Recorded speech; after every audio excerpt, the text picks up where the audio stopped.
Episode 50, Addiction and Mindfulness. Hello and welcome to Dumi's Daily Grind. My name is Dumi and thank you for joining me today.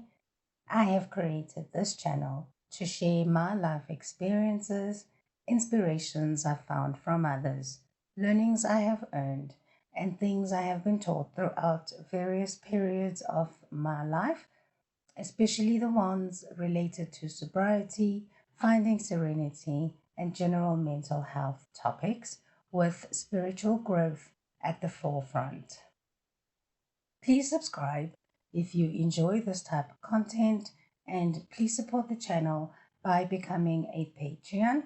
The link is available below. Mindfulness is a concept I have added to my recovery journey this time around. I have found that being present and in the moment has assisted me in staying sober and awake to life. Now, my journey began on the 21st of October 2021 and was spurred on by the sheer exhaustion of trying so many different things to improve my life. I was tired of being tired. I was tired of being depressed.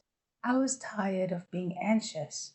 I was tired of trying to find so many things to be happy. I wanted to find another way that may work for me this time. Now, being a stubborn soul, a headstrong individual, and a relentless spirit, I discovered that those very same assets were the ones that were bringing me all this negativity, and I had to channel those energies towards something positive. I had to stop the madness.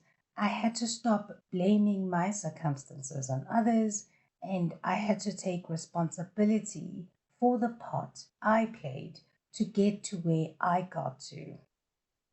It is easy to shift responsibility to something else at the moment, but it isn't worth it.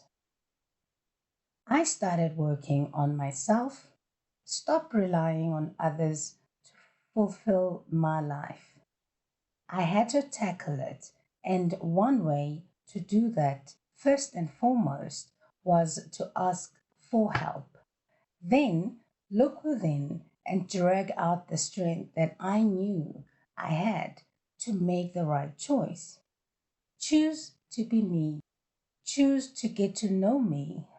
Choose to put myself first and choose self care.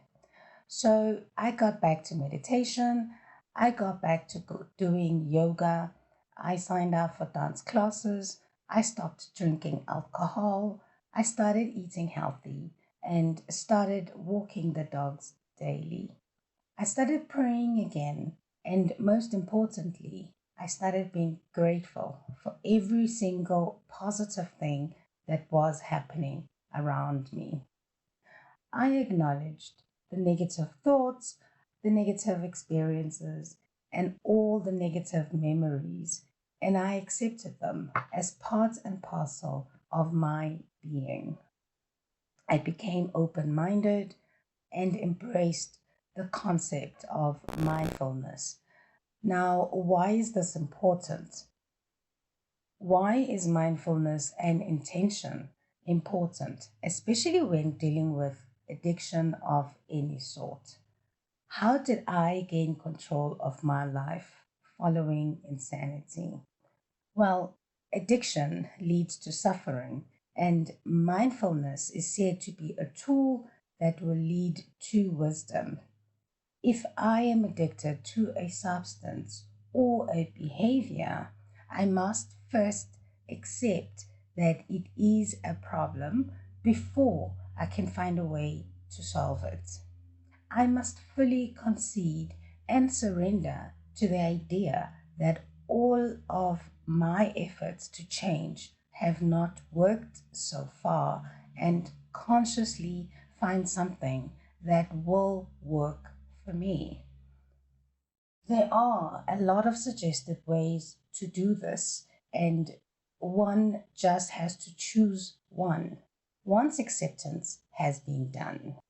I just finished the book called The Mindful Path to Addiction Recovery by Lawrence Peltz, MD, who explains this concept very well. And in there, he states that as human beings, we are running many businesses.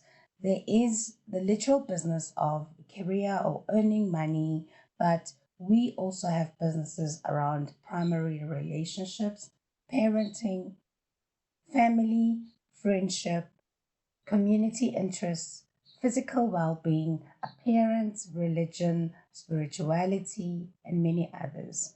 Life keeps coming at us with all its intended balls and stresses. We are fortunate or not. Time goes by too quickly or too slowly. We are all dealt good and not so good cards around our strengths, parents, country of birth. At times, we are grateful for our circumstances, for all that we have, even for bad luck or interpersonal conflict that eventually turns out well. At other times, we feel stressed, challenged, even overwhelmed by the enormity of our burdens and emotions.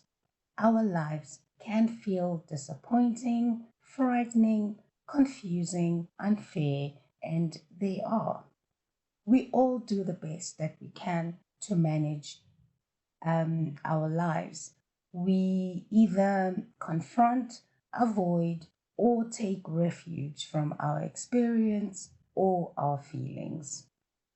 So, how do we deal with this? The normal life stresses. The answer you have to that question is the most important answer that will determine whether addiction is in your path or not. Do you come home after a long day and introspect? Do you come home after a stressful day to a bottle of alcohol to numb it all? Do you come home and take a mindful moment? How do you handle what life has dished up for you? What is your go to solution? What do you think works for you? And do you ask yourself every once in a while whether it is really working? Do you take note of the consequences of that choice? Do you eat more than you need to? Do you drink more than you need to? Do you sit in front of the television to forget? How do you feel the next morning after doing what you do to ease your pain? Rest your mind? Avoid life? Do you feel good in the morning or do you have a hangover? Are you well rested or are you exhausted because of the choice that you made the night before? Now, we have to ask ourselves, was it worth it for a few moments of pleasure? And are you going to repeat it again today and carry on the cycle that we will become a habit and perhaps an addiction if you are unlucky, like some of us? We do it all the time. We go on our days trying to fulfill what the world expects of us.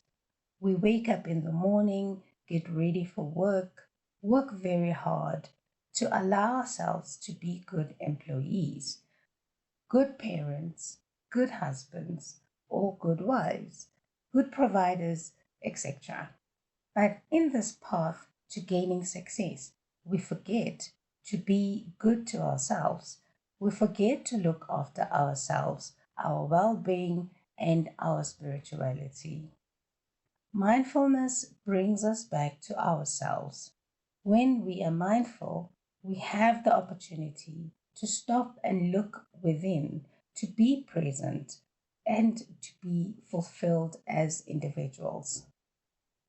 I really don't know why we think that pleasing others is more important than pleasing ourselves.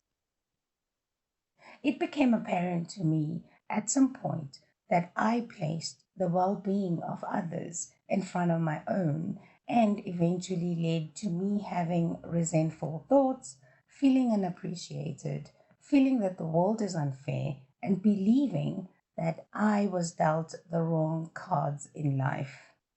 Up until a time where I realized that by placing my needs first, I could be more useful to others. I don't mean being selfish or being self serving, as many may think. I mean taking good care of myself, and I had to learn how to do that. Now, how did I do that? I followed the following advice. The first step was to accept myself for who I was and accept that my past experiences, good and bad, have led me here. I had to accept that I was not perfect, and that is okay. I had to accept that I am an individual with needs that have to be met. I have to accept that my exhaustion is self imposed, and I have the choice to change it. I have to accept that no matter what happened in the past does not have to determine what I do today. Please note that I am not here to undermine the experiences of victims and survivors, but just here to speak about the possibility that exists, those possibilities that do exist for changing life's perceived trajectory. The perception that we were victimized and cannot do anything about where we want to be in life. Yes, it is possible to take that power back from our perpetrators. I need to accept that using food, sex, substances, over exercising, gambling, and other things or behaviors to give in to my body's need for relaxation, sedation, avoidance, comfort, and to forget about the bad stuff. It's not the solution to feeling better.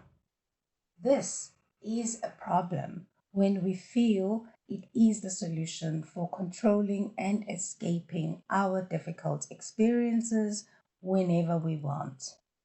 The key here is we use these and think that they work, like popping a paracetamol whenever we have a headache.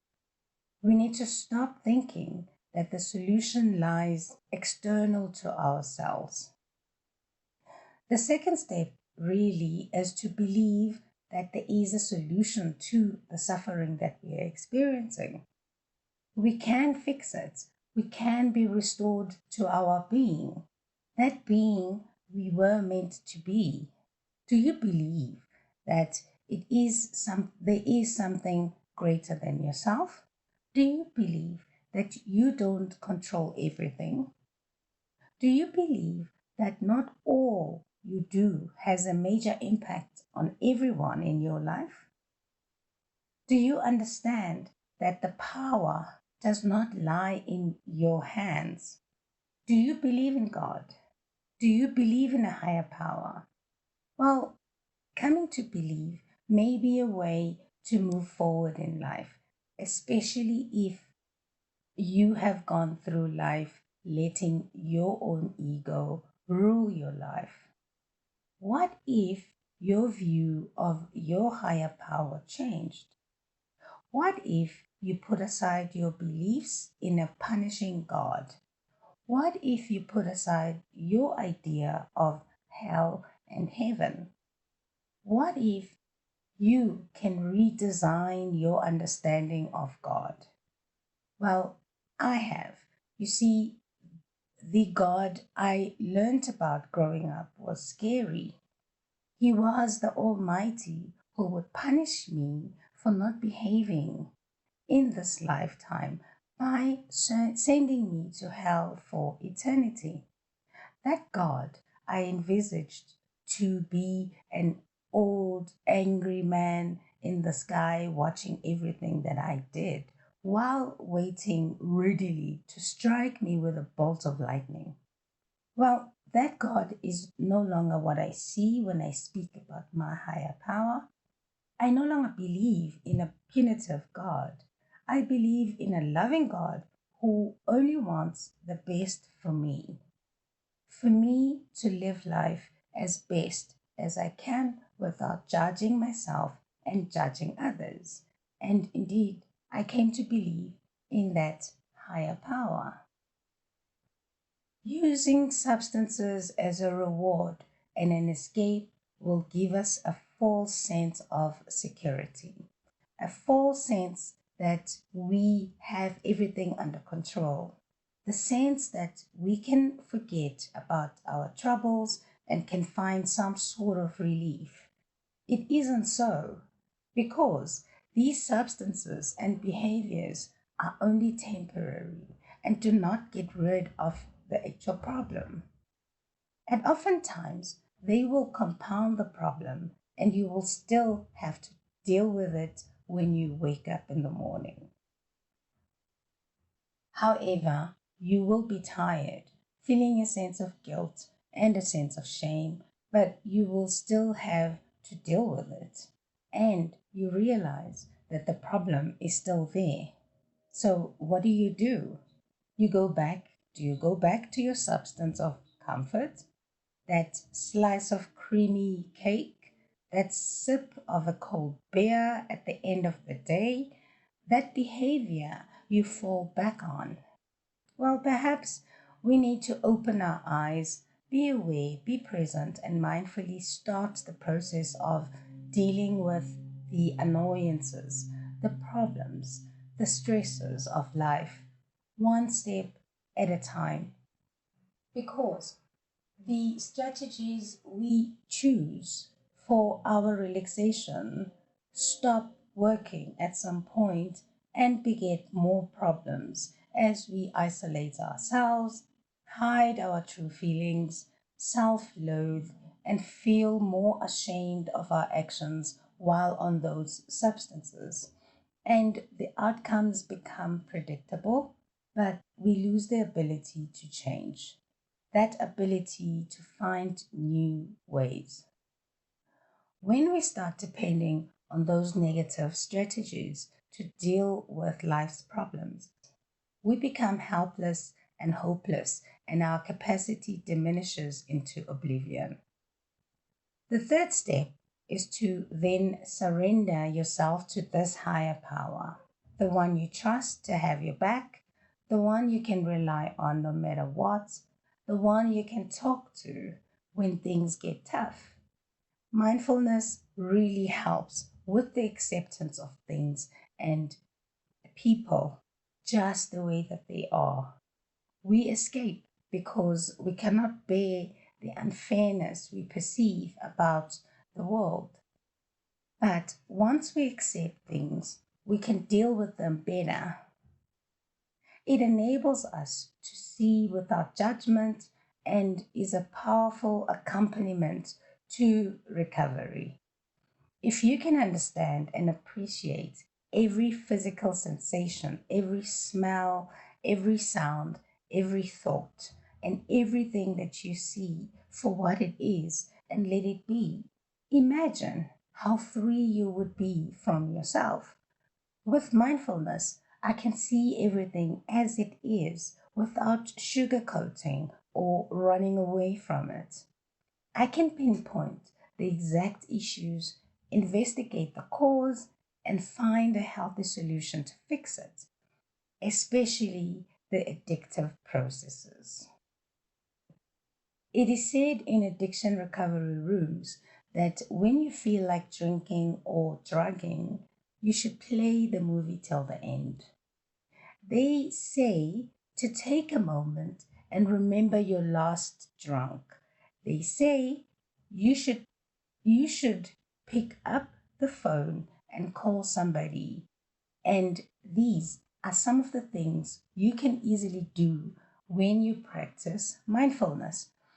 It is very difficult to take this action if you are not even aware of the processes that happen in your unconsciousness that lead you to the old habits. Simple things that we are not aware of because we are not present. It all starts with an incident that may cause a reaction or a trigger, whether it causes feelings of excitement, sadness, anger, or being overwhelmed, which will then lead to the automatic thought processes I spoke about previously. Now, the next thing you know, you are back at square one and repeating the cycle over again. But if you are present and aware through your mindfulness practice, it becomes easier to hone in on that problem so we can solve it. We can create a new path to follow, a new way to solve it, a new set of glasses, perhaps, but it does not take it, but it does take practice, daily practice, intentional practice to be aware, to be mindful, and to help yourself make the right choice. The choice that will be healthier and more fulfilling, a choice that does not have the negative outcomes and the negative consequences. What will then help us in moving forward would be taking stock, clearing the wreckage of the past, as stated in the NAA. This is done through taking inventory, having an intense look at your past and negative trait, character defects, and closely look at your role in those situations, if any.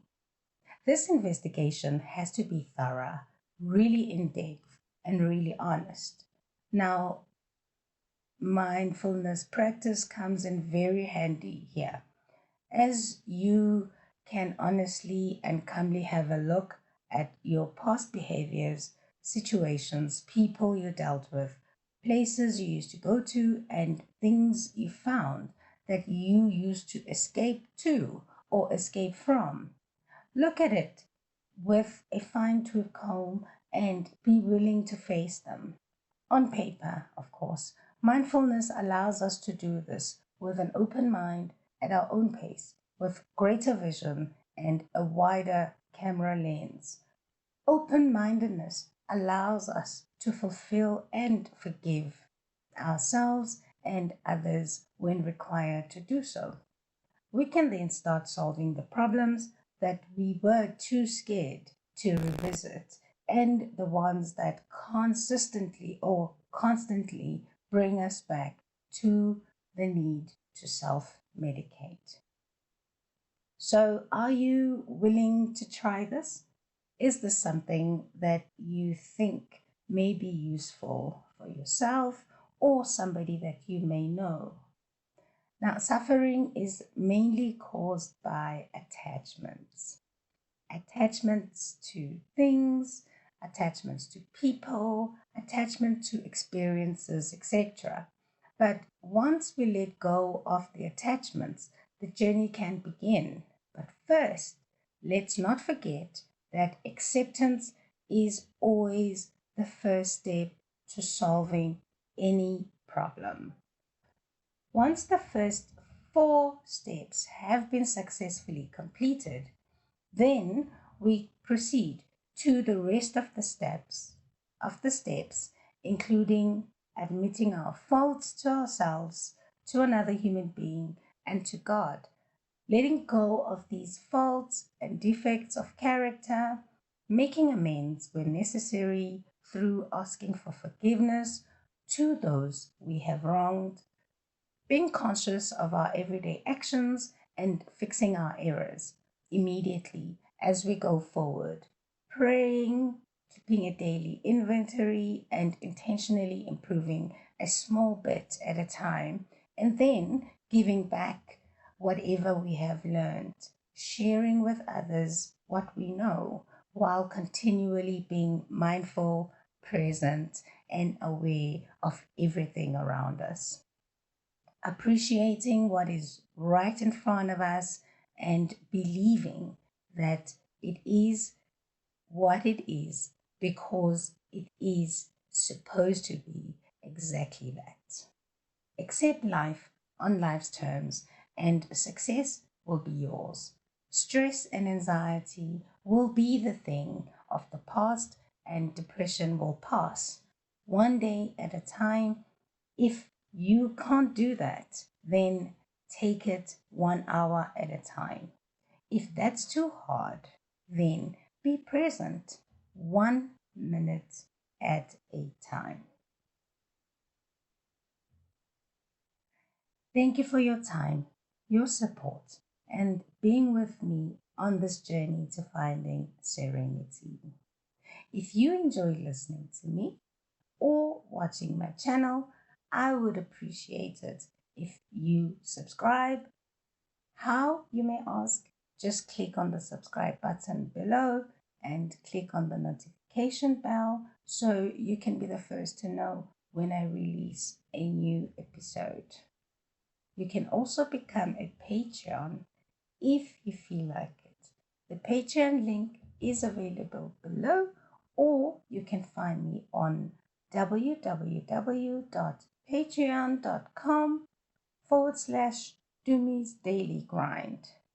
Patreon is a membership platform that provides tools for content creators to run a subscription service. It helps us earn an income by providing rewards and perks to our subscribers. If you would like to get in touch, you can send an email to doomiesdailygrind@gmail.com. If you prefer listening, you can find my podcast, Doomi's Daily Grind, on all popular podcasts such as Google Podcasts, Apple Podcasts, Spotify, and others. Until I see you next time, stay well and may your higher power shower you with blessings and keep you safe today. Let us be diligent with the work required to achieve our goals and hopefully experience serenity and a peace of mind. The answers are always right in front of us and will be revealed if we truly seek them. Let us be present, conscious, and intentional in our lives and grow positively to achieve the happiness we truly seek. Goodbye for now. I will see you next time. Lots of love.